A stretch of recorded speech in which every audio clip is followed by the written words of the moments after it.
Hello! Welcome aboard Submarine Becuna here at Independent Seaport Museum in Philadelphia. My name is Greg, and today we're continuing our AMA series about the submarine. Today's question is, can the engines still run? The short answer is no.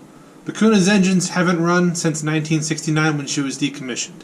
That's over 50 years of stagnation that would need to be undone in order for the museum to run those engines properly. Unfortunately, ISM doesn't have the skills or the resources in order to do that. But even if we did, there'd be a whole lot more we'd have to do as well in order to get those engines operational. Becuna is equipped with 4 General Motors Model 16-278A main diesel engines. These engines are 16-cylinder V-type engines, which means that the 16 cylinders are arranged in 2 rows of 8, such that the 2 rows come together to form a V shape. These engines are capable of providing 1,600 horsepower at 750 RPM. When the Navy placed Becuna in reserve after her decommissioning in 1969, one of the first things it did was fill the engine cylinders and cylinder heads with cosmoline. Cosmoline is a type of grease, and the idea was that the grease would preserve the engines in case the Navy ever needed to pull Becuna back out of reserve and return her to active duty. That never happened, and so 50 years later, our engines are still full of cosmoline. On top of that, our engines are air starting.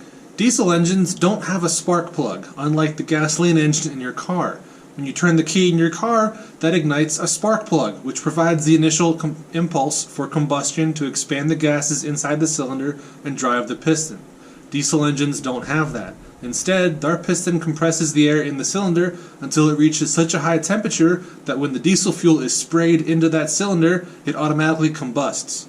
If there's no compression, there's no combustion, which means to get the cylinders started to initially move, you need to have an impulse of compressed air. This comes from our compressed air system, and these engines start with a 500 psi impulse.